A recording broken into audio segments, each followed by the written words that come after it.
बलम तोर गौआ, बलम तोर गौआ, बड़ा निक लागे बलम तोर गौआ, बड़ा निक लागे बलम तोर गौआ। देखो गांव में बहुत सारी खूबियां हैं। जो खूबी गांव में मिल जाएगी वो शहरों में नहीं मिलेगी। आज हमारे सामने देखो लहलहाते खेत, सब धान के लहलहाते खेत हैं और इन्हीं के बीच में हमें एक ऐसा पौधा नज़र आ गया है। ये पौधा, और इसको जब आप ऐसे हाथ लगाएंगे ना थोड़ा सा, तो इसमें जो है रोएं हैं वो चुभते हैं,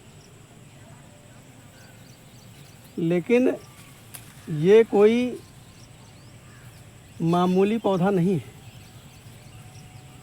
इसको आप मामूली पौधा नहीं बोल सकते हैं। ये है वनस्पति औषध। इसका काम क्या है, ये आपको बरसात के सीज़न में ही दिखाई पड़ेगा। जब बरसात शुरू होती है तो कुदरत ने हमको बहुत चीज़ें दे रखा है कि बरसात में जो आने वाली बीमारियां हैं हम उनसे कैसे बचें। बरसात में एक बीमारी ये आ जाती है कि हमारे कपड़े सूखते नहीं, हमेशा गीले रहते हैं, और इस समय उमस वाली गर्मी है। इसकी वजह से जैसे बाजू में, साइड में या जांघों के बीच में, वहाँ हमेशा नमी बनी रहती है, तो वहाँ पर पैदा हो जाती है खुजली। वहाँ पर खुजली पैदा हो जाती है। तो ये उस खुजली के लिए, जो सर्दियों से खुजली पैदा होती है, उसके लिए ये रामबाण दवा है। और मैं आपको दिखाता हूँ। इसमें आप देखेंगे तो ये छोटे छोटे बीज ये नज़र आ रहे हैं। तो इन बीजों को तोड़ना है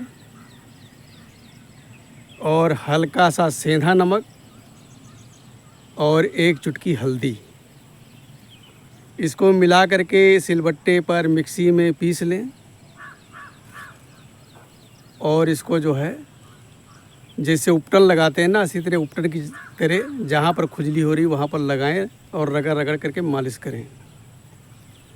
मात्र एक बार करना है। ये ऐसी औषधि है, मात्र एक बार करना है और उस चीज़ से आपको जो सीलन से पैदा होने वाली खुजली है, उसमें कई प्रकार के दाने भी पड़ जाते हैं और उसमें दानों में पस भी पड़ जाती है, तो उससे हम बच सकते हैं और छुटकारा मिल सकता है।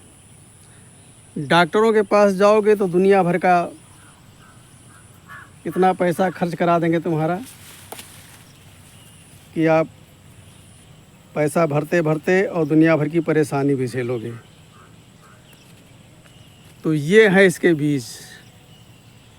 इन बीजों को लेना है, सेंधा नमक, चुटकी भर हल्दी मिला करके इसको सिलबट्टे पर मिक्सी में पीस करके उपटन लगाना है। इसका एक बार लगाना है, दोबारा लगाने की ज़रूरत नहीं पड़ेगी। आप चाहे जितने बरसात में भीगते रहें, चाहे जितनी उमस वाली गर्मी से आपके कपड़े तरबतर होते रहें, आपको परमानेंट सॉल्यूशन मिल जाएगा। Permanent solution. एक चीज़ मैं और बताना चाहूँगा कि आपने देखा होगा कि हमारे शरीर में एक ऐसा रोग हो जाता है जिसको लोग गलत धारणा से देखते हैं, हालांकि वो रोग नहीं है, लेकिन लोग हीन भावना से देखते हैं। और ख़ास करके शादी विवाह में भी बड़ी अड़चन आती है कि भाई फलां को तो ये रोग हो गया है, और वो रोग है सफ़ेद दाग का। सफ़ेद दाग कोई बीमारी नहीं है, वो एक प्रकार का चर्म रोग है। लेकिन अब उसकी एक धारणा बन चुकी है कि भाई फला के घर में जो है सफ़ेद दाग है, तो ये पीढ़ी दर पीढ़ी चलता रहेगा, इससे छुटकारा पाना बड़ा मुश्किल है।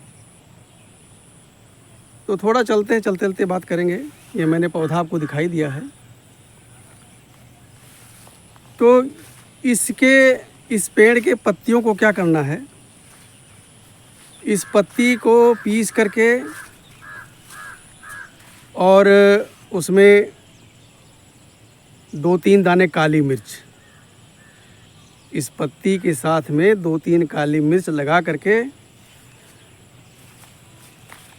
इसको पीस लें बारीक बारीक, बिल्कुल चंदन जैसा बारीक बारीक पीस करके। और उसमें क्या करें, थोड़ा सा नारियल का तेल मिला लें, थोड़ा सा, मतलब 2-3 बूंद, और उसका एक लेप बन जाएगा। तो लेप को क्या करेंगे, जहाँ पर सफ़ेद दाग है ना, तो उतने हिस्से में लगाना है और दूसरी जगह ना फैलने पाए। तो सावधानी पूर्वक जहाँ पर सफ़ेद दाग है उतने हिस्से में इसका लेप लगा दें। और ये काम करें रात में सोते समय, खा पी करके जब सोने लगे तो उसके बाद में इसका लेप लगाएं। तो आप देखेंगे कि जब सुबह उसको साफ़ करेंगे ना, तो आपको 19-20 का जो है खाल के रंग में फ़र्क नज़र आएगा, त्वचा के रंग में 19-20 का फ़र्क आएगा। तो ये चीज़ एक दिन छोड़ करके एक दिन करना है, मतलब बीच में एक दिन का गैप करना है। तो इसको बना करके लेप और अपना फ्रिज में रख दें या कहीं सुरक्षित जगह रख दें। और फ्रिज में रख दें तो ज़्यादा अच्छा है, या ताज़ा बना लें, जैसी आपको सुविधा पड़े। तो इसका लेप बना करके जहाँ पर सफ़ेद दाग है वहाँ पर एक दिन छोड़ करके, बीच में एक दिन का गैप करके इसको लगाएं।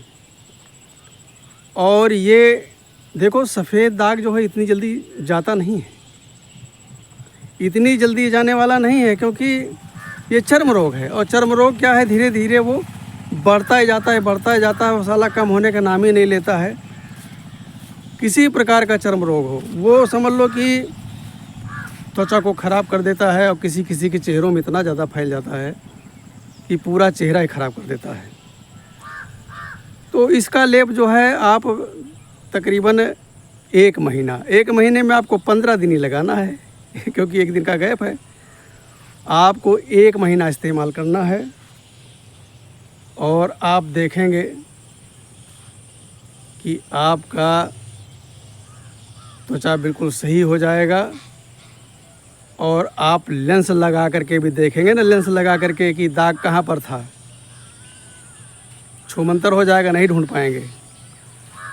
तो ये रामबाण औषधि है, ये रामबाण औषधि है। और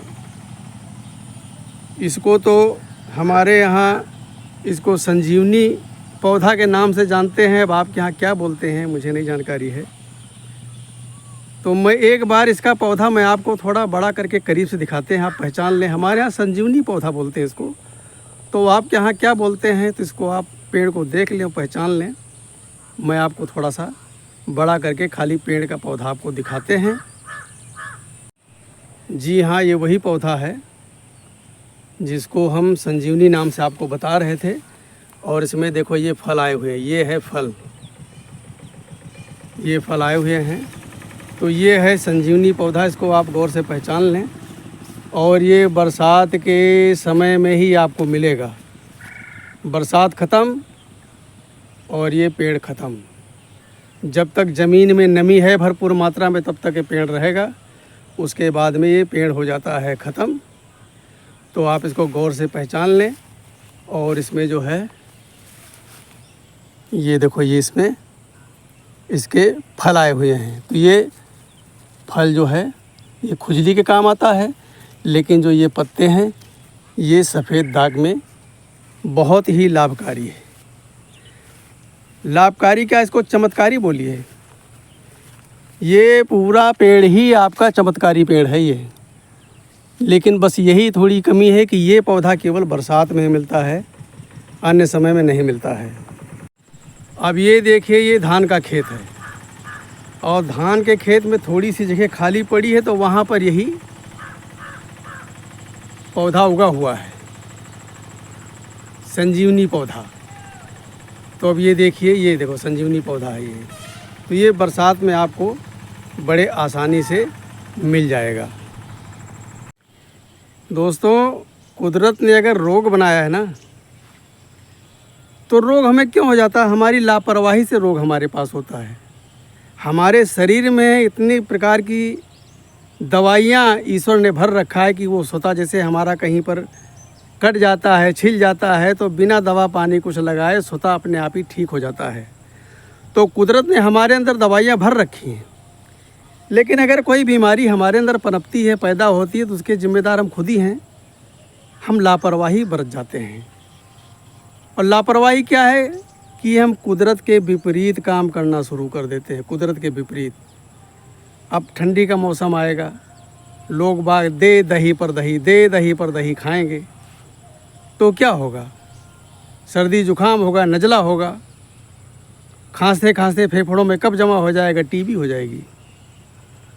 तो हम लोग खुद ही गलत काम कर बैठते हैं।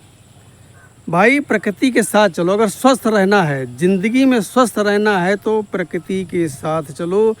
प्रकृति के विपरीत कोई भी काम ना करो। लेकिन आजकल इंसान प्रकृति के विपरीत कार्य करने में अपना जो है शाबाशी समझता है कि देखते हैं हमारा क्या होता है, मैं तो करूँगा, और जो करेगा भैया वही भरेगा। सौ की सीधी एक बात है। तो मेरा मानना है कि प्रकृति के खिलाफ कोई काम ना करें। और अगर किसी प्रकार की शरीर में कोई तकलीफ़ होती, बीमारी होती है, तो शहरों में तो बड़े बड़े डॉक्टर हैं भाई। पहले डॉक्टर नहीं होते थे, पहले वैद्य ही होते थे। तो वैद्य क्या करते थे? ऐसे ढेर सारी जड़ी बूटियां हमारे यहाँ से मिल जाती थी और उन्हीं का उपचार करके ठीक हो जाते थे। अब लक्ष्मण को क्या, जड़ी बूटी ने तो काम किया, संजीवनी बूटी। तो आज यही संजीवनी पौधा है, और ये वही पौधा है जिसकी जड़ जो है पीस करके लक्ष्मण जी को पिलाई गई थी। ये वही संजीवनी पौधा है। लेकिन अब इसका अलग अलग नाम है। अब कहीं किसी नाम से पुकारा जाता है, कहीं किसी नाम से पुकारा जाता है। तो हम अवधवासी हैं, हमारे यहाँ इसको संजीवनी के नाम से ही जानते हैं। तो दोस्तों, ये अपने धान के खेत हैं, और धान की पैदावार इस बार अच्छी होने की उम्मीद है। और बालियाँ आ गई हैं। अभी थोड़ा इसमें पकने में टाइम लग जाएगा। अभी तकरीबन 20 से 25 दिन का टाइम है। लेकिन ऊपर वाले की भरपूर कृपा है, और इस बार जो है अच्छा पैदावार होगा धान का। और किसान का मेहनत है, किसान का खून पसीना है। लेकिन किसान के बारे में क्या कहें भाई? देखो, बीड़ी सिगरेट बनाने वाली कंपनियां माला माल हैं। सिगरेट बनाने वाली कंपनियां जितने नशीली चीज़ बनाते हैं, दारू बनाने वाली कंपनियां माला माल हैं। वो कहाँ से कहाँ पहुँच जाते हैं। हमारे किसानों के यहाँ से जो मक्का जाता है, उसका पॉपकॉर्न बना करके पैकेट में बेच करके पॉपकॉर्न बनाने वाली कंपनियां माला माल हैं। लेकिन हमारे देश का किसान पहले भी गरीब था, आज भी गरीब है, और आगे भी गरीब ही रहेगा। क्योंकि किसान के पसीने का कोई मोल नहीं है, कोई मोल नहीं है। किसान के पसीना समझो वो पानी है, समझे। और जो पूंजीपति हैं उनका पसीना खून है। तो भैया, किसान क्या करे? किसान के हाथ में कुछ नहीं है।